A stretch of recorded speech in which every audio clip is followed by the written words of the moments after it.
이사야서 맥잡기 17번째 시간 하도록 하겠습니다. 지난 시간에 이제 말씀드린 것처럼 이사야서는 66장으로 구성이 되어 있고 앞에 39장은 성경의 구약 성경과 비슷한 그런 이 구조로 되어 있다 이렇게 여러분 이해를 하시고, 그 다음에 뒷부분 27장은 신약 성경 27권처럼 그렇게 이제 구성이 되어 있다. 그래서 아마 제가 15번에 걸쳐서 그 앞부분 39장을 여러분과 함께 같이 나누었어요. 그리고 지난주에는 이사야서 40장이 가장 중요하기 때문에 40장 한 장을 가지고 맥잡기 1시간을 이제 했습니다. 자, 그래서 오늘은 41장에서부터 이제 44장에 하나님의 뜻을 이루는 세 종류의 어떤 인물 아니면 국가가 이제 나옵니다. 그래서 이 부분을 여러분과 함께 같이 이렇게 쭉 지나가면서 이제 살펴보도록 그렇게 하겠습니다. 먼저 이제 41장에서 44장에 두려워하지 말라고 하는 말이 자그마치 7번이 나옵니다.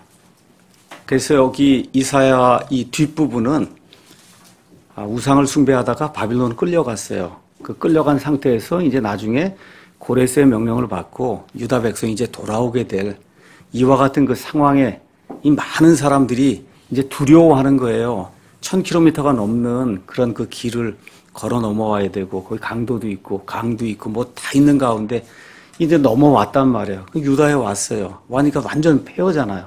아무것도 없어요. 그렇죠? 여우만 있고 이제 이런 상태인데 이걸 어떻게 해서 아무것도 없는데 이거 성전을 세우고 도시들을 세우고 적들이 침범하지 못하도록 성벽을 세우고, 이거 생각을 하니까 깝깝한 거예요. 정말 두려운 겁니다. 그렇죠? 그러니까 이제 하나님께서 내가 너와 함께 한다. 계속해서 두려워하지 말라 하면서 이 41장에서 44장에 4번이 이제 나옵니다. 자, 그래서 하나님이 이제 말씀해 주시는 게 이 모든 게 그냥 갑작스럽게 일어난 게 아니라 내 계획 속에서 창세전부터 이게 내 머릿속에 있었던 거다. 내가 구상한 거다. 내가 먼저 가서 이 모든 일을 한다. 특별히 너희를 대신해서 일을 하니까 걱정하지 말라. 이렇게 이제 이야기하면서 41장에서 44장에 이제 말씀을 주시는 거예요. 참 여기 43장에 나와 있는 이런 말씀들 얼마나 귀중한지 알 수가 없죠. 어려움을 당할 때마다 이렇게 이제 하잖아요. 오 이스라엘아 너를 지으니가 말하노라 두려워하지 말라. 43장 1절에 내가 너를 구속하고 내가 너를 내 이름으로 불렀나니 너는 내 것이니라. 여기 구속했다고 하는 거는 이렇게 팔려가서 종살이하고 있는 이 속박에 갇혀 있는 거를 대가를 치르고 이걸 빼내왔다는 거예요. 지금 그렇게 이제 돼 있고, 내가 물 가운데로 지나갈 때 내가 너와 함께 하리라. 강들을 건널 때 강들이 내 이로 넘쳐흐르지 못하며 내가 불 속을 걸어갈 때 타지도 아니하고 불꽃이 너를 사르지도 못하리라. 이거 우리나라 사람들뿐만 아니라 미국에 있는 이런 분들도 이사야서 이런 말씀들 이렇게 액자에도 집어넣고 이렇게 해서 참 많이 읽고 많은 사람들에게 고통당할 때 위로를 주는 그런 그 말씀이에요. 이 말씀이 아주 중요한 그런 그 말씀입니다. 자, 그래서 우리 앞에도 여기 유다 백성이 이제 결국은 돌아가라는 그런 명령을 받고 여기 바빌론에서 유다로 이제 돌아가게 될 때 얼마나 두려움이 많았겠어요. 그렇죠? 어떤 사람들은 그냥 여기 차라리 그냥 바빌론에 그냥 여기서 그냥 살다가 죽으면 안 될까 이런 생각도 들지 않겠어요, 이게. 그렇죠? 그래도 한 70년 지났으니까 어느 정도 이제 좀 안정도 되고 이랬는데 또 떠나서 가라고 얘기를 하니 이게 참 얼마나 어렵겠어요. 우리 인생을 사는 가운데도 어려움과 그다음에 예상하지 못했던 그러한 그 고통이 있을 수 있거든요. 이러할 때 여기 나와 있는 41장, 42장, 43장, 44장 하나님이 이미 하나님의 계획 속에 이 모든 일들을 이게 이루시고 그래서 내가 먼저 가서 이 모든 걸 다 정리할 테니 걱정하지 말고 따라오라고 하는 이러한 그 문맥에서 여러분이 어려움 당하실 때 같이 여기 이사야서를 읽으면 아주 좋을 것 같습니다. 자, 그래서 하나님의 뜻을 성취하기 위한 3가지 도구가 이 안에 나옵니다. 먼저는 고레스라고 하는 그런 왕이 나오는데 41장 1절에서 7절, 그 다음에 44장 끝부분에 고레스가 나옵니다. 그 다음에 이제 두 번째는 42장 전체가 하나님이 사랑하시는 하나님의 종 메시아가 나와요. 메시아. 그 다음에 이제 세 번째는 43장에서 44장에 하나님의 뜻을 성취하는 이스라엘이라고 하는 하나님의 종이 나옵니다. 그래서 이걸 하나하나 저와 여러분이 살펴보도록 그렇게 하겠습니다. 자, 먼저 이제 고레스가 나오는데 41장 1절에서 이제 7절 가서 보면 1절에 오 섬들아 내 앞에서 잠잠하라. 백성들은 자기 힘을 회복하고 가까이 와서 말할지니라. 우리가 함께 재판을 받으러 가까이 나아가자. 가서 보니까 하나님께서 민족들을 모으세요. 여기 이사야서 가서 보시면 섬들이라고 하는 그런 말이 이제 많이 나옵니다. 5절에도 섬들. 섬이라고 하는 건 이스라엘 사람들의 그 섬이라고 하는 개념은 이렇게 바다하고 이렇게 바다를 끼고 있으면 섬이에요. 이게 크든지 작든지. 알겠죠? 그러니까 커다란 데리 예를 들어 중국도 섬이에요. 이게 바다를 이렇게 끼고 이렇게 있으니까. 그러니까 이스라엘 사람들이 이야기하는 섬은 그런 개념이다. 우리처럼 이렇게 바다에 이렇게 육지가 하나 떠 있는 이런 개념의 섬이 아니고, 그러니까 지금 섬들아 그렇게 이야기할 때는 온 세상 모든 땅들아 그렇게 이야기하는 거예요. 그래서 거기 사는 모든 민족들을 하나님이 이제 부르는 겁니다. 그래서 이사야서에만 섬들이라고 하는 그런 표현이 17번 정도 이제 나와 있어요. 그래서 이교도 국가들을 부르는 거예요. 그래서 여기 21절 가서 보면 하나님이 뭐라고 말씀하시냐. 소송을 제기해라. 소송을. 그러니까 하나님이 틀렸고 그다음에 우리가 옳다라든가 하나님은 참신이 아니고 우리가 섬기는 신이 뭐 진짜 신이라든가 하여튼 무언가 소송을 제기하라고 하나님이 이들이 이제 부르는 내용이 이제 그 안에 기록이 되어 있습니다. 자, 왜 하나님이 모든 민족들을 이렇게 불러갖고 하나님 앞에서 옳고 그름을 이제 따지게 하려고 하느냐. 우상들을 섬기는 그러한 그 민족들이거든요. 그래서 하나님을 알지 못하는 그런 민족들이에요. 그래서 지금 이스라엘 유다 백성이 그러한 민족들 가운데 지금 포로로 들어가 있단 말이에요. 그렇죠? 그러니까 이게 두려워해야 될 그런 대상인데 하나님이 그런 민족들 두려워하지 마라. 아무것도 아니다. 여기 40장 가서 보니까 15절에 보라 민족들은 물통에 한 방울 물 같고 저울에 작은 먼지같이 하나님 볼 때 그렇게뿐이 생각이 안 된다는 거예요. 17절에 그분 앞에서 모든 민족들은 아무것도 아니다. 그러니까 하나님께서 이들을 이렇게 뭐 상대할 만한 이와 같은 그 존재를 여기지 않으니까 너희는 두려워하지 말라. 지금 그렇게 이제 이야기하는 거예요. 자, 이렇게 되면서 2절에 고레스를 부른 내용이 이제 그 안에 기록이 되어 있습니다. 누가 동쪽으로부터 의로운 사람을 일으키고 그를 불러 자기 발 앞에 이르게 하였으며 그 앞에 민족들을 주어 그로 하여금 왕들을 다스리게 하였느냐. 그분께서 왕들을 먼지같이 그의 칼에 쫓겨가는 지푸라기같이 그의 활에 넘겨주시매 그가 그들의 뒤를 쫓아가되 심지어 자기 발로 가보지 못한 길을 따라 안전하게 지나갔다. 그래서 여러분 아시는 것처럼 바빌론이 끝나고 난 이후에 메데 페르시아가 이제 등장을 하면서 거기에 이제 고레스라고 하는 그런 왕이 등장을 해서 페르시아는 지금의 이란입니다. 이란. 그래서 강력한 그런 그 왕국을 형성하는데 하나님께서 내가 불렀다 그 고레스를 그 목적이 뭐냐? 유다 백성을 풀어주려고. 그래서 하나님이 불렀다고 이제 이야기하는 거예요. 자, 고레스 가서 성경 가서 찾아보니까 성경에 총 23번 나옵니다. 그의 삼촌이 누구냐면 메대 사람 다리오예요. 그래서 여러분, 다니엘서 이런 데 가서 보시면 다리오 이제 왕이 나옵니다. 그래서 이 다리오를 도와서 소아시아를 정복했고 후에는 바빌론을 점령하고 아시리아 왕국을 초토화 이제 시켰어요. 그 다음에 자기 사촌 누이와 결혼해서 오랫동안 페르시아하고 메데 이 두 민족이 있었는데 이 두 개를 하나로 통합을 해갖고 그래서 왕으로 이제 통치를 했습니다. 자, 그래서 이사야는 특별히 이 메데 사람 고레스가 유다 백성을 구출하고 회복시킨다는 그런 사실을 계속해서 이제 우리에게 알려줍니다. 근데 하나님께서 그렇게 말씀하시고는 그리고 100년 이상의 시간이 지나서 그 이후에 이제 고레스가 태어나고 그러고 난 이후에 한 150년쯤 그러니까 이 예언의 말씀이 있은 이후에 한 150년쯤 이렇게 지나서 그래서 결국은 유다를 고레스가 풀어주는 이와 같은 일이 역사적으로 이제 성취가 됩니다. 그래서 여러분과 제가 아는 것처럼 다니엘서 6장 28절 가서 보면 유다 백성의 포로 중에 한 사람 다니엘이 여기 고레스 시대까지 같이 살았다고 성경이 우리에게 이야기를 해주고 있습니다. 자, 그러면 고레스를 성경이 뭐라고 부르냐? 44장 한번 가서 보도록 하겠습니다. 동쪽에서부터 이 의로운 사람을 부르는데 44장 28절에 가서 보니까 하나님이 고레스에 대해 이야기하는 거예요. 그는 내 목자다.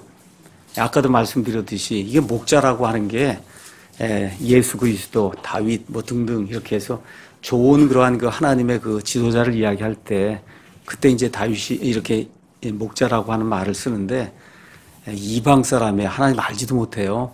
이런 사람을 하나님이 내 목자라고 이제 부르십니다. 45장 아까 읽지 않았지만 가수반 1절에 자신의 기름 부음 받은 자 고레스에게 이같이 말한다. 여러분 기름 부음 받은 자가 히브리 말로 메시아예요. 그래서 지금 고레스가 하나님 알지도 못하는데 하나님이 기름을 부어서 이 일을 하도록 임명을 했다는 뜻이에요. 하나님의 임명을 받았어요. 무슨 일을 하도록 유다 백성을 이 포로 생활에서 풀어주도록 하나님이 임명을 하셨다. 이제 그런 뜻입니다.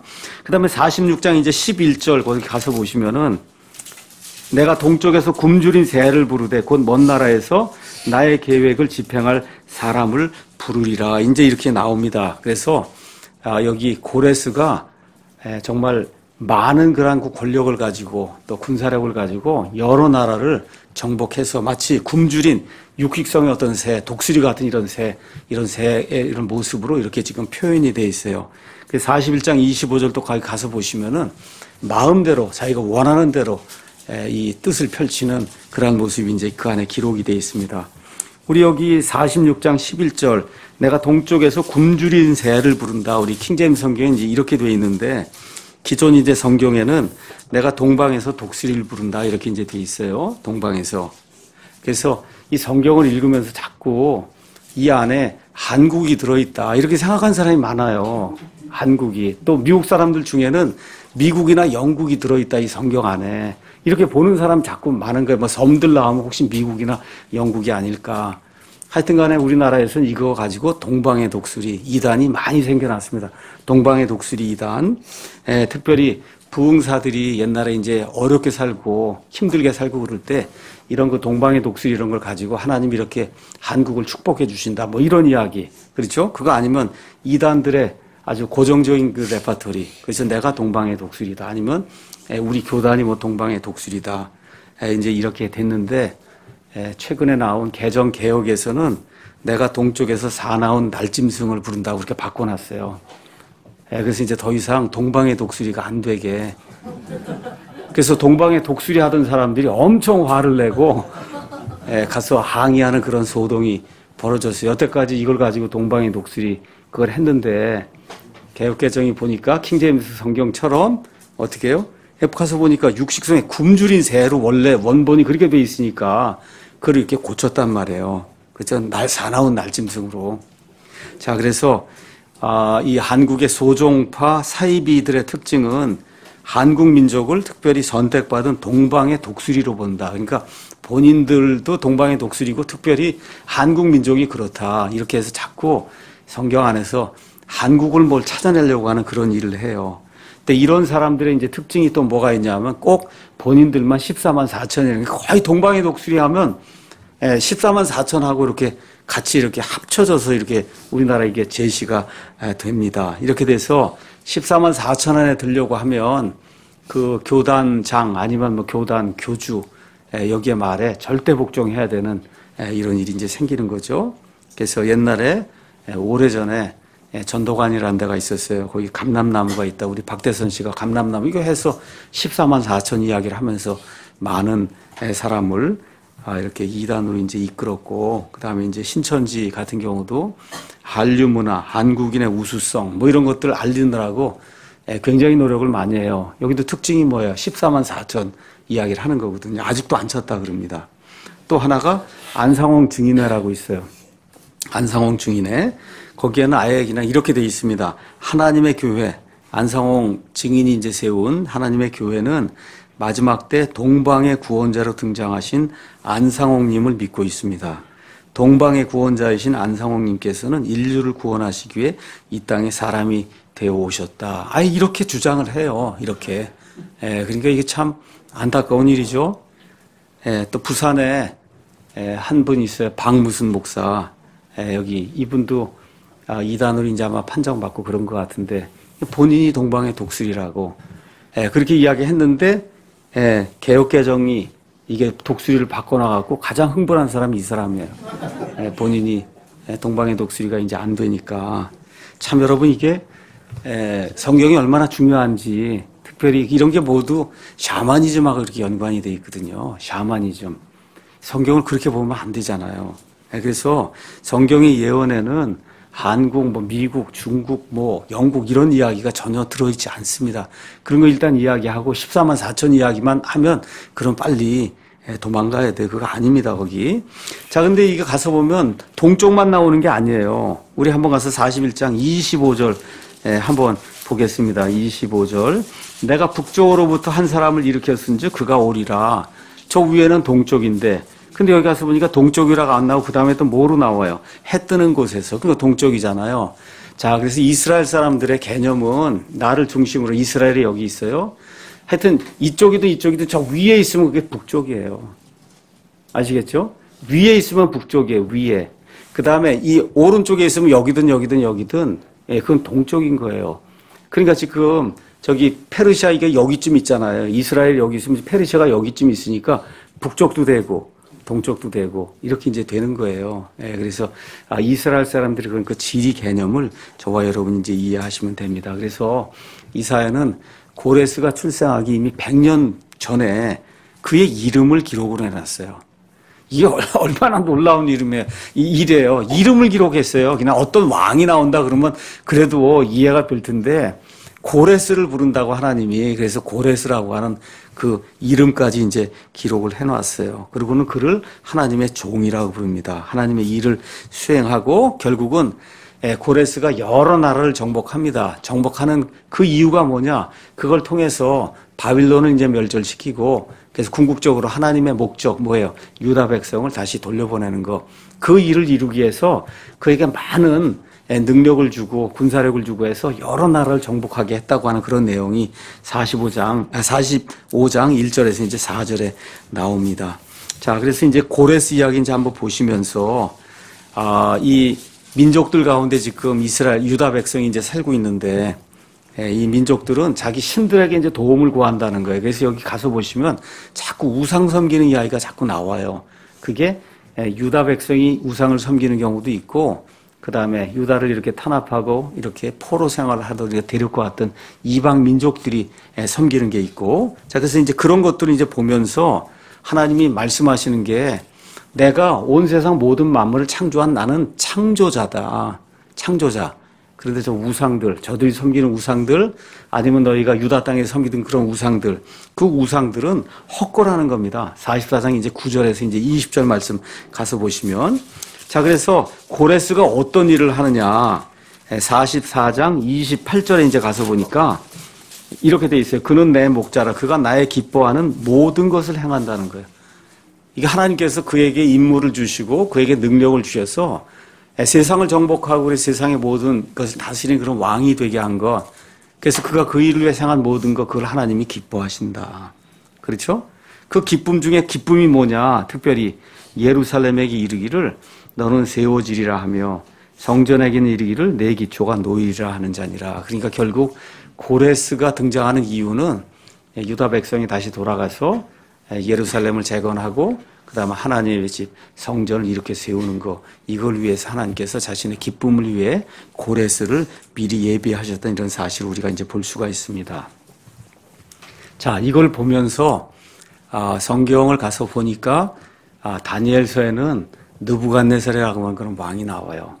그 느부갓네살도 하나님의 여러 가지 일들을 이렇게 경험하고 했는데 그가 정말 구원받았냐 그 물으면 예스하고 해야 수 있는 그런 근거가 사실 그랬을지도 모르겠다. 그렇죠? 이런 건 있어도 그게 구원받았다 이런 말은 없어요. 그러니까 하나님께서 하나님의 일을 이루시기 위해 자 보세요. 같은 유다 백성이요. 우상을 섬깁니다. 느부갓네살을 사용해서 침략하게 해서 그래서 포로 생활 끌고 가게 하고 70년 동안 거기 있다가 이번엔 또 누구를 세워요? 고레스를 세우더니 그래서 온 나라를 이제 정복하게 하고 그러면 어떻게 이쪽으로 다시 가게 하고 다 이방 사람들이에요. 하나님 알지 못하는 사람이에요. 어쩌면 그런 일을 하면서도 하나님이 모든 일 구상하고 내가 하나님의 도구로 이런 일을 한다? 전혀 느끼지 못했을 수도 있어요. 그럼에도 불구하고 하나님의 이 일을 이루시기 위해서 심지어 이방인들의 왕들까지도 하나님이 사용하신다. 그래서 성경 가서 보시면 모세 시대 파라오라고 하는 그런 왕이 아주 마음이 강팍한 그런 왕이 등장을 하잖아요. 그 등장을 해야만 되는 거예요, 그 시대에. 그렇죠? 또 여러분 아시는 것처럼 예수님 당시에 예수님 오셨을 때 그런 그 예언의 말씀을 이루고 그렇게 하려니까 또 누가 등장해야 돼요? 사악한 헤롯이라는 그런 왕이 등장을 해야 되고, 또 나중에 예수님 죽이고 할 때 빌라도가 등장을 해야 되고, 그래서 이런 모든 것들이 하나님의 계획 속에 이제 들어가 있는 거다. 하나님의 계획 속에. 이것도 잘못 이해하셔서 하나님이 로봇처럼 뭐 이렇게 조정을 했다 이런 것이 아니라 하나님이 다 알고 계세요.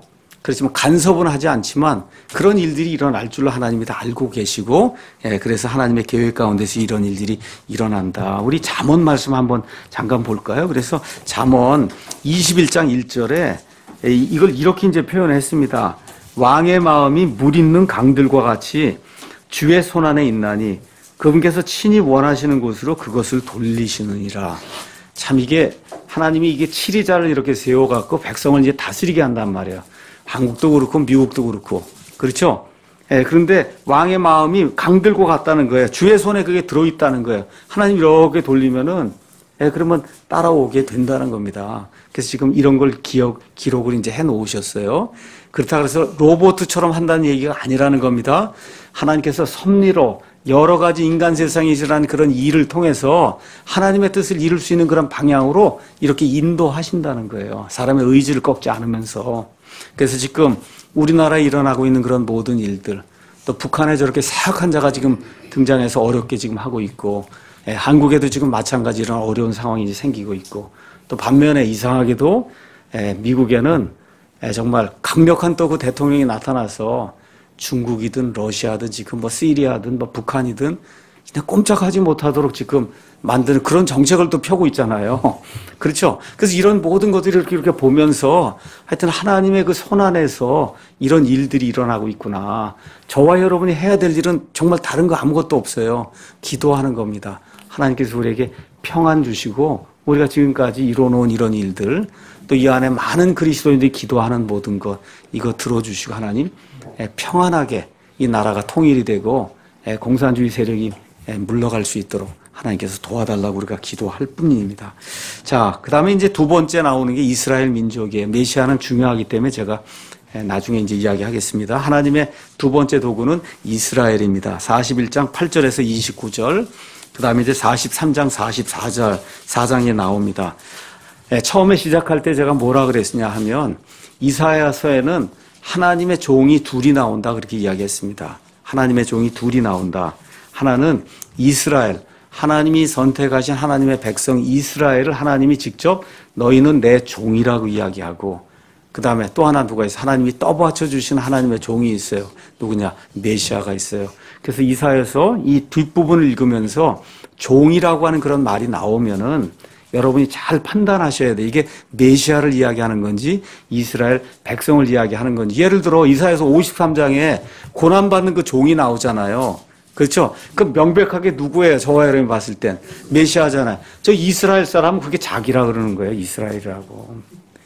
이렇게 되면 끝이 나는 거죠. 53장, 이사야서 53장이 그 이스라엘이라 그러면 더 이상 무슨 해석이 있겠어요, 그게. 그러니까 이게 잘못되려면 그렇게 잘못이 되는 거예요. 여기서 앞뒤 문맥을 이렇게 보고 하나님이 알아들을 수 있게 이렇게 기록을 해주셨으니까, 그래서 우리가 이번에는 하나님의 종으로서의 이스라엘을 한번 보도록 하겠습니다. 41장 8절에 가서 보니까 그러나 나의 종 너 이스라엘아 내가 택한 야곱아 나의 친구 아브라함이시여. 야, 여러분, 하나님이 아브라함을 내 친구라고. 다른 사람이 있어요? 친구라고 하는 사람? 없어요. 아브라함 외에는. 다윗은 내 마음에 합한 자다. 합한 자. 그렇게 이제 표현했거든요. 근데 아브라함은 내 친구다. 정말 놀라운 그런 그 스테이트먼트입니다. 정말. 예. 자, 이 종이라고 하는 게 구약 성경 이렇게 가서 보시면 종이 진짜 종이 아니에요, 사실은. 여러분, 우리 종 있잖아요. 집에서 부려먹는 종. 그런 종이 아니에요. 하나님이 내 종 모세를 봐라. 이렇게. 이게 엄청나게 귀중한 그런 그 타이틀이에요. 이거 구약 성경에서는. 하나님이 저와 여러분을 내 종이라고 부른다 하면 세상 모든 사람 가운데 하나님의 일을 맡겨서 시키는 그와 같은 엄청난 이 직책을 맡은 그런 사람이란 뜻이에요. 그러니까 지금 여기 내 종이라고 얘기할 때 노예를 생각하시면 안 된다는 거예요. 알겠죠? 노예 그런 얘기를 하는 게 아니다. 여기 구약 성경에 나와 있는 그 특별히 하나님이 종이라고 이야기할 때는 종이 어떤 사람이 종이었냐? 모세가 종이었어요. 민수기 12장 7절에 다윗이 사무엘기 3장 사무엘기 하 3장 18절 가면 다윗이 종이라 그러고 하나님께서 이스라엘 백성에게 대언자들을 계속 보냈어요. 그 대언자들 하나님이 직접 내 종이라 그런단 말이에요. 그러니까 종이에요. 좋은 거예요. 자, 그런데 저와 여러분이 기억해야 될 게 있어요. 목사도 하나님의 종인데 자기를 하나님의 종이라 그러면 안 돼요. 그게 타락하는 겁니다. 그게. 알겠죠? 하나님의 기름 부음 받은 자, 나를. 알겠죠? 하나님의 종. 이렇게 나가면 이건 이제부터 저 밑으로 이제 타락하는 그런 징조가 나타난 거예요. 그래서 그렇게 나타나면 빨리 떠나야 돼요. 다른 방법이 없어요. 자꾸 나를 하나님의 종이라 그러고 주의 기름 부음 받은 여호와의 기름 부음 받은 자를 대적하지 말라 그러고 이렇게 나가면 그러면 이제 그게 구약 시대로 이제 돌아가면서 타락하는 그런 그 징조다. 자, 그런데 종이라고 해서 아주 엄청나게 귀한 그런 타이틀을 주시고는 그 다음에 또 뭐라고 얘기하냐면 14절에 뭐라 그래요? 너 벌레 야곱아 그런단 말이에요. 그러니까 원래가 벌레예요. 이 이스라엘이 원래가 우상 숭배하고 하나님이 그 모든 걸 다 주고 그래도 벌레가 뭘 알아요. 그렇죠? 그러니까 자기 마음대로 우상 숭배하는 이런 자를 들어서 하나님이 선택하시고 그리고 어떻게 은혜로 뭐라고 불러줘요? 종이라고 부른다는 거예요. 저와 여러분의 상태도 아마 비슷할 겁니다. 우리가 행하는 그와 같은 그 행위대로 하나님 우리 심판하시면 하나님 앞에 부끄러울 수밖에 없는 그런 존재일 거예요. 그런데 어떻게 우리 하나님의 종으로 나중에는 하나님의 본성에 참여하는 자로 만들어줘요. 하나님하고 거의 비슷한 이런 걸 소유하는 그런 자로 만들어주는 거예요. 이게 대단한 겁니다. 원래 우리가 벌레 같은 그런 존재인데. 자, 이런 것들 이야기하고, 그러니까 종이라고 표현하기도 하고, 벌레라고 표현하기도 하고, 이러한 자들에게 어떤 일이 일어나냐. 41장 17에서 20절 여기 가서 보시면은, 특별히 18절에 높은 곳에 강을 내고 골짜기 한가운데 샘들을 내며 광야를 물 연못이 되게 하고 마른 땅을 물이 흐르는 샘이 되게 해서 각종 나무가 자라는 그와 같은 아름다운 곳이 되게 한다. 이렇게 하면서 이스라엘이 새롭게 이제 창조가 된다. 해서 이렇게 새롭게 창조된 새로운 창조물로서의 이스라엘의 모습을 이제 성경이 이제 보여줍니다. 자, 그 다음에 이제 또 하나 나오는 게 41장 21절에서 28절에 가서 보면은 하나님께서 이제 재판정으로 민족들도 부르고 그 다음에 이스라엘도 이제 불러갖고 특별히 민족들에게 소송을 제기하라고 하나님이 말씀해 주세요. 무슨 소송을 제기하냐? 22절에서 23절에 내가 고레스도 세우고, 그렇죠? 여러 가지 그런 모든 일을 다 구상하고 이렇게 이제 했는데, 다시 말해, 이런 모든 일을 나는 처음부터 너에게 이야기했다는 거예요. 너희가 섬기는 우상들 가운데 그런 거를 할 수 있는 그러한 우상이 있으면 한번 데리고 와봐라. 그렇죠? 그렇게 지금 소송을 제기하라는 거예요. 너희가 원하는 대로 나한테 따질 게 있으면 다 따져봐라 하고 하나님이 이제 말씀해 주세요. 그렇죠? 그 다음에 25절에는 내가 북쪽으로부터 한 사람을 일으킨다. 이제 거기 가서 보니까 일으킬 거라 그래요? 일으켰은즉 그래요. 이미 일으켰단 말이에요. 아직 일으켜지지도 않았는데도 하나님의 계획 속에 이미 내가 그 사람을 일으켰다. 이미 끝난 거에 하나님이 일으켰다고 하면, 그렇죠? 그런 거 할 수 있는 존재가 이 우상들 가운데 있으면 나한테 데리고 와라. 그렇죠? 그래서 하나님이 소송을 제기하라고 이야기하는 거예요. 그래서 26절에 이 모든 일을 나는 옛날부터 구상을 했다. 그 다음에 놀라운 일이 있어요. 26절에 처음부터 구상을 했다는 거예요. 이렇게 바빌론 포로 생활 가니까 아이쿠 뭐가 잘못됐구나 이러고서 하나님이 뭘 구상한 게 아니라 처음부터 하나님의 계획 속에 모든 것이 지금 들어있었다 하고 놀라운 말씀을 하나님이 이제 하시는 거예요. 예. 이 말씀과 더불어 28절에서 이제 29절에는 뭐예요? 찾아보라고 하고 데려오라고 했는데 아무도 없다는 거죠. 못 데려오겠다 하는 그런 내용이 이제 그 안에 기록이 되어 있습니다. 자, 여기 42장은 메시아에 대한 겁니다. 42장은 조금 이따 하도록 하고, 이게 중간에 이제 들어가 있기 때문에 43장, 44장, 이스라엘이 하나님의 종이라는 거 계속해서 한번 보도록 하겠습니다. 자, 이번에는 하나님이 이스라엘을 구속하시는 분이다. 43장 1절에서 7절. 정말 43장 1절, 2절, 3절 너무 그 귀한 말씀이 그 안에 기록이 돼 있어요. 먼저 창조자가 나옵니다. 너를 창조한 자. 그 다음에 지었다고 돼 있어요. creation. creation이라고 하는 말은, create라고 하는 말은 무에서 유를 만들어내는 게 그게 create예요. 그 다음에 지었다고 하는 영어로 form인데 이렇게 빚었다는 거예요. 이렇게. 이걸 이렇게 빚었다는 겁니다. 그렇죠? 그 다음에 이제 창조하고 짓고 그 다음에 내가 너를 구속하고 내 이름으로 불러. 이게 구속이라고 하는 말이 나옵니다. redeem이라고 하는 그런 그 말이 나와요. 구속. 구약 성경에 많이 나오는 말이에요.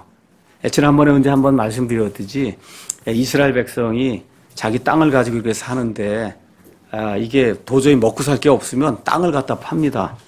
땅을 팔아요. 그 다음에 이제 70년이 지나서 그럼 그 땅을 다시 받는 거예요. 자, 근데 땅을 팔고도 또 돈이 모자라요. 그렇죠. 그럼 어떻게? 나도 팔아야 되는 거예요. 나도.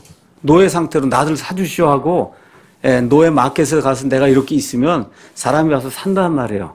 그렇죠. 그래서 지금 종으로 팔려가요. 그럼 종으로 팔려가면 이게 팔려간 상태에서 얘를 빼내려는 빼내는 그 과정을 구속이라고 부르는 거예요. redeem 한다고 하는 거예요. 그 redeem 하는 건 두 종류야. 내가 돈이 있으면 내 자신을 내가 redeem 할 수 있어요. 내가 빼낼 수 있어요. 그게 안 되면 누가 해야 돼요? 그 사람의 친족만 할 수 있는 거예요. 아무나 지나가는 사람이 내가 1,000만 원 줄 테니까 저 사람 내가 빼내겠다. 안 되는 거예요. 누구만 되냐? 친족만 되는 거예요. 그러니까 여러분이 룻기를 읽었을 때, 그렇죠? 룻을 그 상태에서 구원해주고 그 여자와 같이 결혼해주고 그 여자의 남편이 갖고 있던 모든 것들을 이 redeem, 빼서 그렇게 하고 그 남편들을 위해서 이름을 세우고 아들을 세우고 이런 거 하려고 하면 오직 누구만 돼요? 친족만 되기 때문에 지금 보아스가 되는 거예요. 딴 사람이 아무나 할 수 있으면 룻기가 필요가 없는 거예요. 오직 친족만 되는 거다. 친족. 그래서 친족도 시작해서 가까운 친족부터 쭉 시작해서 아주 먼 친족이라 하여튼 피가 연결이 돼 있어야만 그래야만 그 사람이 어떻게 대가를 치르고 이 사람을 빼낼 수 있는 거예요. 이게 구속이에요. 그 구속을 하려면은 뭐가 이제 몇 가지 조건이 있어야 돼요. 구속을 하려면. 첫 번째, 구속하려고 하는 의지가 있어야 되네. 의지. 그렇죠? 의지가 있어야 되고, 의지만 있다고 안 돼요. 뭐가 있어야 돼? 능력이 있어야 된다고. 그죠? 능력이 있어야 돼요. 근데 능력이 있어도 그걸 다 안 돼요. 어떻게? 실제 시행을 해야 된단 말이에요. 이 세 가지가 이렇게 컴바인이 돼야 구속자의 노릇을 할 수 있는 거예요. 친족 구속자의 노릇을. 그래서 우리 예수님이 우리 인류를 구속하시기 위해서 어떻게 의지를 가지고 있어서 이 사람들을 죄에서 빼내야 되겠다. 그렇죠. 빼낼 수 있는 어떻게 능력이 있으시단 말이에요. 하나님이시기 때문에. 근데 그 일을 생각만 한 게 아니라 어떻게 사람의 몸을 입고 이 땅에 오셔서 십자가에서 죽기까지 우리를 사랑해서 자신을 내어주심으로 그 일을 수행하심으로써 저와 여러분의 친족 구속자가 되신 거예요. 친족 구속자. 그래서 성경이 구속의 개념을 지금 그렇게 이야기하는 겁니다. 자, 그러면 이스라엘이 지금 어디에 들어가 있냐면 바빌론 포로 생활 지금 가 있는 거예요. 지금 거기에 지금 속박되어 있는 거예요. 노예시장에 팔렸어요. 바빌론 사람들에게. 그럼 어떻게 해야 돼요? 대가를 줘야만 나올 거 아니에요. 그렇죠? 그 대가 주는 내용이 여기 3절에 나오는 거예요. 누구를 대가로 줬냐? 이 이스라엘을 빼내기 위해서, 유다를 빼내기 위해서 나는 주 내 하나님이 이스라엘의 거룩한 이요 내 구원자니라. 내가 이집트를 내 대성물로 주었고 에티오피아와 스바를 너를 대신하여 주었노라. 다시 말씀드려. 이게 뭐 진짜로 이렇게 줬다 그런 얘기가 아니라 너하고 비교하면 이것들은 아무것도 아니다. 이집트가 땅이 그렇게 크고 에티오피아가 땅이 그렇게 넓고 그래도 이거 아무것도 아니라는 거예요. 무엇을 다 지불하더라도 내가 너를 바빌론 그 속박에서 빼내겠다고 하나님이 말씀해 주신 그런 의미에서 지금 대성물로 줬다. 여기 가서 영어로는 ransom이라는 말이 나와요. ransom이라고 하는 말은 어떤 사람이 누구 아이를 유괴하거나 이러면은 그럼 어떻게 돈 가져오라 그러잖아요. 그 돈을 줘야만 빼내잖아요. 그게 ransom이에요. ransom. 그래서 redeem이라고 하는 말하고 ransom이라고 하는 말이 redeem은 구속한다. 구속하려면 돈을 줘야 된단 말이에요. 그 대속물, 대신 속죄하는 그런 그 물건, 이걸 다 이와 같은 이교도들 그냥 하나님 그냥 마음껏 내주었다고 이제 하나님이 말씀해 주시는 겁니다. 자, 이렇게 되면서 5절, 6절 이제 가서 보시면 동서남북에서 이들을 부른다. 여기는 문맥이 또 창조한다는 이런 문맥으로 봐서 이거는 바빌론 포로 생활에서 돌아오는 것이 아니라 맨 마지막에 온 세상이 흩어져 있던 유대인들이 돌아오는 거다. 이렇게 이제 우리가 볼 수가 있습니다.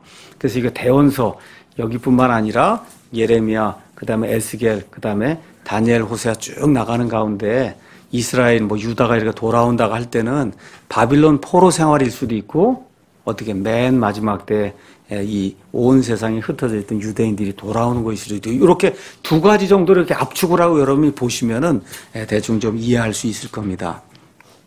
자, 거기 동서남북에서 그들을 부르는 그 목적이 7절이에요. 곧 내 이름으로 불리는 모든 자라 내가 내 영광을 위하여 그를 창조하고 그를 지었으며 참으로 내가 그를 만들었느니라. 이제 그렇게 이야기합니다. 자, 이스라엘을 하나님이 창조한 목적이 뭐냐? 내 영광을 위해서 그를 창조했다.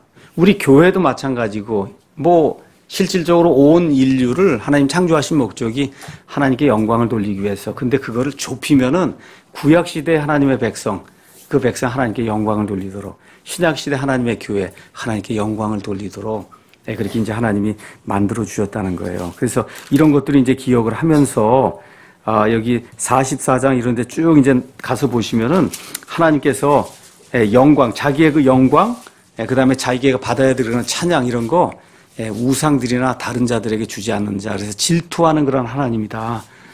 하여튼 영광은 하나님께만 돌려야 돼요. 목사가 받든지 하여튼 교회에 뭐 누가 헌금을 많이 했다 해서 받든지 무슨 일을 많이 해서 받든지 이건 안 되는 거예요. 영광과 찬양은 우리 창조물은 심지어 독수리나 돌고래도 영광과 찬양은 하나님께만 돌리는 거다. 그래서 하나님이 절대 다른 자들에게 내 영광과 내 찬양을 주지 않겠다고 하나님이 말씀하시는 내용이 성경에 기록이 되어 있습니다. 자, 이렇게 이제 되면서 43장 이제 8절에서 13절은 이스라엘을 하나님이 이번에는 증인으로 불렀다는 거예요. 나의 증인으로. 그래서 8절에 근데 이 이스라엘이 어떤 사람들이냐? 눈이 있어도 눈이 먼 백성, 귀가 있어도 귀가 먹은 자를 이끌어내라. 이스라엘이 뭐 훌륭하고 정말 모든 일을 잘했기 때문에 하나님이 하나님의 일을 하기 위한 증인으로 부른 게 아니라는 거예요. 목이 뻣뻣하고 그렇죠. 정말 완고하고 강박하고 이런데도 불구하고 하나님이 강권적으로 이스라엘을 불러주신다. 이런 내용이 이제 그 안에 기록이 되어 있습니다. 그 다음에 이교도들 또 부르는 거예요. 9절에. 다 와라. 모든 민족들. 그러니까 이스라엘도 오고 모든 민족들 다 와라. 그렇게 이야기하는 거예요. 그러면서 10절에 이 이스라엘이 내 증인이다. 라고 이제 이야기하는 내용이 그 안에 이제 기록이 되어 있습니다. 주가 말하노라. 기존 성경에는 여호와가 말하노라. 너희는 나의 증인이요. 내가 택한 나의 종이니 이것은 너희가 나를 알고 나를 믿으며 내가 그인 줄 깨닫게 하려 함이라. 나 이전에 지어진 신이 없었으며 나 이후에도 없다. 그렇게 얘기하고 나고 나는 주니라. 나 외에 구원자가 없네. 주라고 이야기할 땐 우리 출애굽기에 나오는 I am that I am. 영원전부터 그냥 I am이에요. 과거에도 I am, 지금도 I am, 앞으로도 I am. 그래서 스스로 존재하는 자. 그렇죠. 하나님이 그렇게 이제 이야기하면서 그거를 증언할 사람이 필요한데 그게 누구예요? 그게 이스라엘이라는 거예요. 그래서 여기에서 아까 말씀드린 대로 여호와의 증인이 나오는 거예요. 그러니까 여호와의 증인이나 안식교, 뭐 안상홍, 뭐 등등 해서 14만 4천을 이야기하는 사람들 가서 보시면 다 구약 성경의 이스라엘을 자기라고 착각을 하는 거예요. 거기에서 이 14만 4천 이런 게 다 나오는 거예요. 지금 여기 나와 있는 게 문맥적으로 누굽니까? 이게 이스라엘이잖아요. 이거를 나라고 생각을 하니 이게 이제 문제가 생기는 거죠. 이렇게 되면서 여호와의 증인이라고 하는 이런 이단, 이 종파가 이제 여기에서 이제 나오는 겁니다. 영어로 이제 유명한 ASB라고 하는 게 있고 여호와의 증인 성경 이런 데 가서 여호와로 돼 있어요. 우리 기존 성경에도 여호와로 돼 있고 그렇지만 이런 거 몇 가지를 빼고 전 세계 모든 성경은 여호와라고 표기하지 않고 주로 표기합니다. 주. 하나님의 이름을 헛되이 부르면 안 된다는 그런 그 말씀에 따라 주로 표현해. 루터 성경, 킹제임스 성경 할 거 없이 전 세계 모든 성경이 다 주로 표현해요. 그래서 여호와의 증인이라는 게 성립이 되지 않도록 그렇게 이제 하나님이 만들어 주셨는데 여호와의 증인들이 본인 성경을 여호와라고 이제 해서 이렇게 번역을 해놓고 그러고는 지호바스 위트니스, 여호와의 증인이라고 자기들이 이제 부르는 거죠.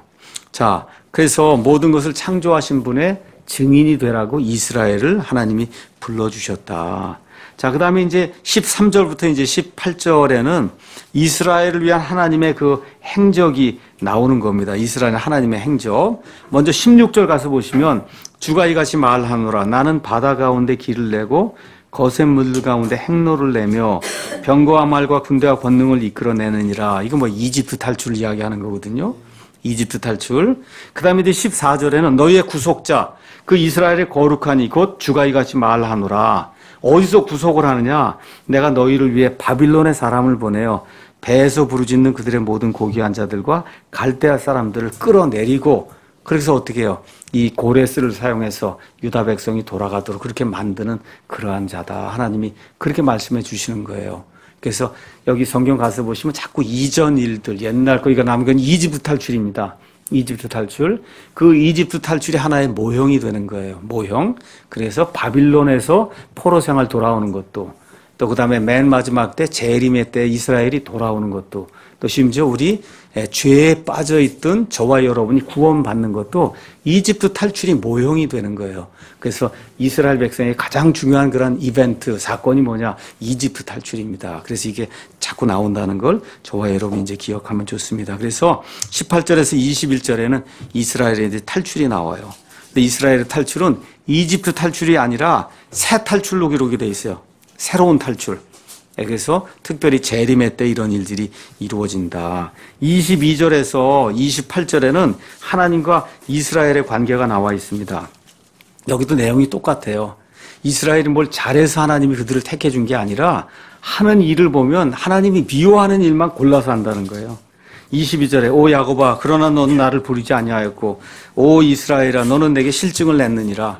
하나님 섬기고 이렇게 하는 게 너무 단조롭게 보였던 거예요. 그러니까 어떻게 우상을 만든 거예요.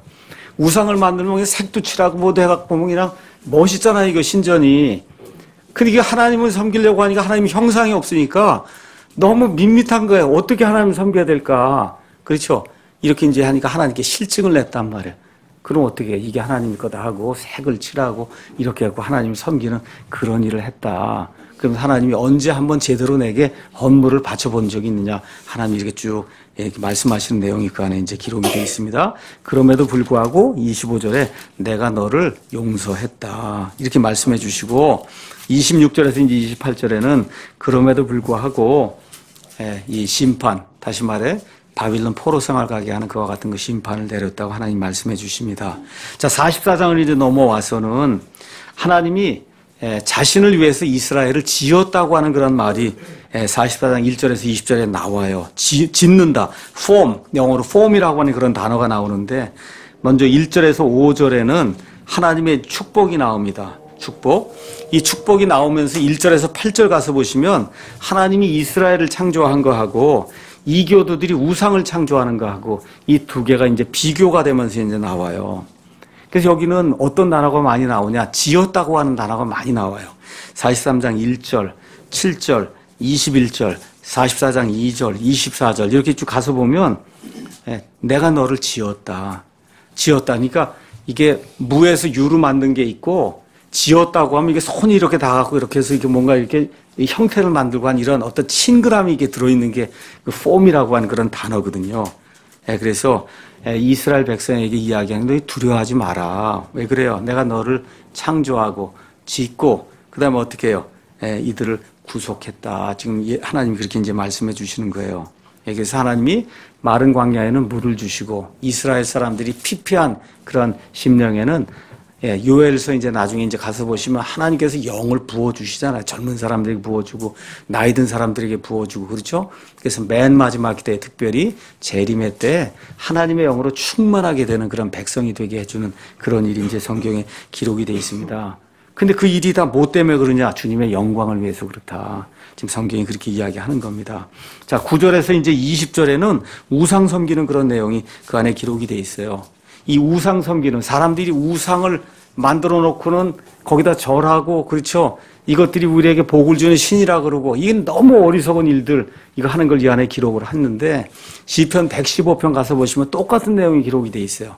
그러니까 이게 구약 성경에는 우상 섬기는 거, 이게 물리적인 거 뭐 만들어 갖고 우상 섬기는 거에 대한 하나님의 책망이 구체적으로 이제 나와 있습니다. 여러분, 우상은 뭐냐면 이미지예요. 형상이에요. 근데 하나님이 내가 너를 내 형상으로 만들었다는 거예요. 그러니까 여기 자매님이나 제 아내나 아니면 우리 여기 형제님 안에 하나님의 이미지가 들어있는 거예요, 여기. 그걸 버리고 가서 나무 조각으로 이미지를 만들지 말라는 거예요. 우상이라고 하는 거는. 예. 그 나무 조각, 돌 조각으로 나를 비교갖고 뭘 만들지 말라. 그 사람들이 행하는 그 어리석은 일 다 만들어 놓고 났는데 움직여요. 걸어 다녀요. 숨을 쉬어요. 말을 해요. 아무것도 못 하잖아요. 그렇죠? 왜 이런 쓸데없는 일을 하느냐. 하나님이 이제 그렇게 이야기하시는 겁니다. 그 다음에 21절에서 23절에는 그럼에도 불구하고 하나님이 이스라엘을 잊지 않고 사랑하신다. 24절에서 이제 28절 이 말씀은 44장에 하나님이 확고하게 약속을 주시는 거예요. 24절에 태에서부터 너를 지은 주가, 그러니까 어머니 뱃속에서부터 애가 이게 태어나듯이 지금 여기 이스라엘을 지은 게 하나님의 뱃속에서부터 지은 거다. 이렇게 이제 말씀해 주시면서 하나님께서 바빌론 포로 생활에서 반드시 돌아오게 한다. 내가. 그렇죠? 그래서 26절, 27절, 그 다음에 28절에 누구를 사용하냐? 고레스를 사용한다는 거예요. 그래서 고레스를 사용해서 너희를 유다 땅으로 보내면 너희가 예루살렘을 건축하고 다시 하나님의 집을 건축할 것이다. 그게 아주 확실하다고 하나님이 말씀해 주신 내용이 그 안에 들어 있습니다. 42장 잠깐 하고 마치겠습니다. 42장은 메시아에 대한 거예요. 42장 유명한 구절입니다. 내가 떠받쳐주는 나의 종, 내 혼이 기뻐하는 자. 여기도 종이 나옵니다. 이건 메시아입니다. 곧 나의 선택한 자를 보라. 내가 내 영을 그 위에 두었은즉 그가 이방인들에게 판단의 공의를 베풀리라. 그는 외치지 아니하고 자기 목소리를 높이지 아니하며 그것을 거리에 들리게 하지 아니하고 정말 온유하고 부드럽게 예수님이 이 땅에 오셔서 정말 그 모든 권능을 다 사용해서 강압적으로 하실 수 있었어요.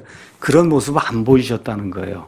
그렇죠? 이사야서 53장에도 이 도살장으로 양털 깎는 자 앞으로 끌려가는 그런 양처럼 부드럽게 온유하게 예수님께서 모든 일을 진행을 하신다. 어느 정도로 우리를 사랑하시느냐? 상한 갈대를 꺾지 아니하며. 여러분, 이게 갈대가 흔들리는데 성한 것 같으면 이렇게 살아있잖아. 이게 하는데 이게 상하면 꺾이잖아. 이게 꺾이잖아요. 이거 꺾이지 않도록 그렇게 하나님이 세심하게 보살펴 주신다는 거예요. 그 하나님의 은혜가, 이 메시아가 그렇게 하신다. 연기나는 심지 이거 끄지 아니한다는, 이게 꺼지려고 할 때 막 연기가 나고 그러거든요. 이것도 끄지 아니하시고 판단의 공의를 베풀어 진리에 이르게 하는 그런 분이다. 지금 이야기하고 있는 겁니다. 그래서 여기 마태복음 12장 14절에서 21절 가서 보시면 예수님께서 본인 자신을 이제 그렇게 이제 표현하시는 거예요. 12장 14절에서 21절 가서 보니까 특별히 17절에 이제 많은 이제 이 병자들도 고치고 메시아 표적들도 행하고 이제 이렇게 하니까 사람들이 와서 죽이려고 하는 그런 일이 생겼거든요.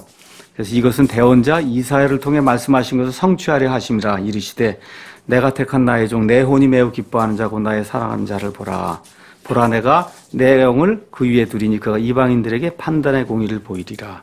그는 다투지 아니하며 외치지 아니하리니 아무도 거리에서 그의 목소리를 듣지 못하고. 온유하게 말씀하신다는 게, 그러니까 지금 이 시간에 우리 안에서 역사하시는 성령님도 온유하게 부드럽게 이렇게 하시지 막 마룻바닥이나 넘어지게 하고 이런 거 안 합니다. 성령님이. 그래서 좀 기억하셔야 돼요.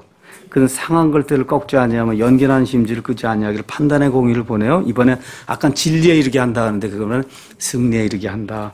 이렇게 해서 결국은 이방인들이, 저와 여러분 같은 이방인들이 그의 이름을 신뢰하리라. 이렇게 해서 이사야서 말씀을 예수님이 언급하시면서 그 이사야에서 나오는 그 메시아, 이거 유대 사람들이 읽으면 다 이거 메시아라고 이해했거든요. 그 이사야서에 나와 있는 그 메시아가 바로 나다. 예수님이 이제 그 말씀을 해주시는 겁니다. 자, 그래서 이 종이라고 이제 표현이 되어 있어요. 종은 하나님의 일을 하는 그와 같은 도구예요. 도구? 그냥 하나님이 기뻐하는 걸 하는 거예요. 그래서 예수님이 그 일을 이루시기 위해서 아버지의 말씀에 순종을 하고 십자가에서 죽으시고 그 다음에 묻혔다가 부활하시고 그다음에 어떻게 승천하셨다가 어떻게 이 땅에 내려오셔서 결국은 천년왕국이 때 모든 것을 다스리는 이런 모든 일을 하는 그와 같은 의미에서 하나님의 종이라고 이렇게 이제 부르는 거다. 그래서 이 땅에서 이렇게 몸을 입고 있는 이 동안에는 말 그대로 하나님의 종이에요. 하나님의 종, 아버지 일을 담당하는. 그래서 5절, 6절, 7절 가서 보시면 창조자 하나님이 말씀하시는 거, 6절, 7절은 메시아가 하는 일, 그 다음에 이제 8절 아까 제가 말씀드린 것처럼 나는 주니라. 그것은 내 이름이다. 나는 내 영광을 다른 자에게 주지 아니하며 내 찬양을 새긴 형상들에게 주지 아니한다. 저와 여러분이 교회 일을 하면서 우리는 우상이 없습니다. 십자가도 없고 그런 거 말고 지금 신약 시대로 넘어와서 저와 여러분이 하나님 외에 더 높이 두는 게 있으면 그게 우상이라는 거 이걸 기억을 하시고 내어놓아야 됩니다. 하나님에게 모든 영광을 돌려야지. 하여튼 성경 처음부터 끝까지 무슨 일을 하고는 내가 했습니다 하고 고개를 이렇게 들면 백전백패 하는 거예요. 백전백패. 성경이 그렇게 하나님이 질투하는 하나님이라는 거 기억을 하시고 이집트 탈출은 이미 이루어진 일이고 앞으로 이루어질 일을 새 일이라고 이제 9절에 이야기합니다. 그래서 하나님을 찬양해야 된다 이런 이야기가 이제 나옵니다. 21절 말씀 보겠습니다. 가서 주께서 자신의 의로 인하여 매우 기뻐하심으로 율법을 크게 하며 그것을 존귀하게 하신다. 그러니까 하나님이 율법이라는 게 뭐예요? 하나님의 말씀이거든요. 여기서 하나님이 이 모든 일들 이루시면서 하나님의 말씀을 존귀하게 만든다는 거예요. 그래서 저희는 이 성경책을 존중하지 않아요. 이게 성경책이 무슨 신이 아닙니다, 이게. 그 안에 들어있는 하나님의 말씀. 그렇죠? 그 말씀을 존중하는 거야, 존중. 그게 하나님이 주신 입에서 나온 그 말씀이기 때문에 존중을 하는 겁니다. 자, 이래서 이제 이스라엘이 결국은 22절 가서 보면 이스라엘이 이제 포로 생활 가고 그 다음에 24절, 25절에는 이 모든 거 포로 생활 가고 노량물로 내어주고 이렇게 되는 이 모든 일이 결국 이스라엘 백성에 대한 하나님의 심판이다. 이렇게 말씀해 주시고 맨 마지막 그 부분을 저와 여러분이 살펴보고 마치겠습니다. 거기 가서 보니까 뭐라고 되어 있냐 25절에 그러므로 그분께서 맹렬한 분노와 강력한 전쟁을 그 위에 쏟아 부으심에 그것이 사방에서 그에게 불을 붙였으나 그가 여전히 알지 못하였으며 그것이 그를 태웠으나 그가 그것을 마음에 두지 아니하여도다. 이게 저와 여러분이 이 시대에 깨달아야 될 거예요. 하나님이 진노를 주었는데도 불구하고 깨닫지 못하면 망하는 겁니다. 지금 이 나라에 왜 이렇게 어려움이 와요? 제가 어저께도 어떤 한 분 저와 나이가 비슷한 한 25년 동안 여기 한국에 와서 만난 그분을 만났어요. 저녁 식사할 기회가 있어서 그분이 가슴을 치며 이야기하는 게 어떻게 이렇게 모를 수가 있냐? 어떻게 이렇게 모를 수가 있냐? 그 이야기하면서 주변에 있는 목사들이 거의 다 좌파라는 거예요. 이게 어떻게 이렇게 될 수가 있는가, 이 목사들이. 그 지금 하나님의 심판 이런 것이 오고 이렇게 불이 붙고 이렇게 되면 정신을 차리고 이게 뭐가 잘못이 되어 있는가 이거 생각을 해야 되는데 이걸 안 하면은 그럼 결국 멸망이 온다는 거예요. 이런 것들 좀 기억하면서 이게 어려운 일이 아니에요. 우리에게 진리의 영이 들어있으면 이게 세상 돌아가는 일 보고 이거 성경하고 비교해보고 이거 하는데 이게 답이 안 나온다. 이건 정말 다시 한번 생각해 봐야 될 문제예요. 이게 우리가 지금 어떻게 살고 있는지 정말 어떤 경우 구원 받았는지까지 다시 한번 생각을 해봐야 돼. 이게 진리의 영이 딱 들어갔는데 어떻게 옳고 그른 거 구분이 안 되는가. 여기 지금 성경 말씀이 그렇게 이야기하는 거예요. 하나님이 진노를 쏟아 부으시는데 그래서 그에게 불이 붙었는데도 그가 여전히 알지 못한다는 거예요. 그것이 그를 태웠는데도 그가 그것을 마음에 두지 않는 너무나 많은 사람들이 지금 이걸 마음에 두지도 않고 있어요. 나라가 어떻게 될지 이런 거에 대한 생각이 없이 그냥 살아가고 있는 겁니다. 그래서 과거에 이스라엘과 유다에게 일어나던 그런 일이 우리를 위한 본복이라는 걸 기억을 하시고 우리 하나님의 백성이 이런 모든 거 보고 어떻게 죄송하다고 하나님 미안하다고 하고 돌이켜야 되는 거예요. 그럼 하나님이 긍휼을 베풀어 주실 줄로 믿습니다. 그래서 다시 말씀드려요. 지금 배가 왼쪽으로 지금 넘어지려고 하거든요. 이 배에 평형수가 들어있어요. 이 평형수가 지금 이 시대를 살아가는 그리스도인들이에요. 그 그리스도인들에 의해서 배가 이렇게 복원력을 받고 이렇게 넘어와야 됩니다, 이게. 그 일을 위하기 위해서 필요한 것이 하나님께 간절히 기도하는 겁니다. 우리의 사정을 내어놓고 하나님이 주신 그 자유, 양심의 자유, 영혼의 자유, 종교 집회의 자유, 이런 모든 거 마음껏 열심히 일해서 내 마음껏 모든 것을 능력을 발휘하고 해서 하나님이 주시는 모든 이 가치를 내가 존중해 여기며 살 수 있는 이런 국가가 될 수 있도록 저와 여러분이 애를 써서 기도해야 됩니다.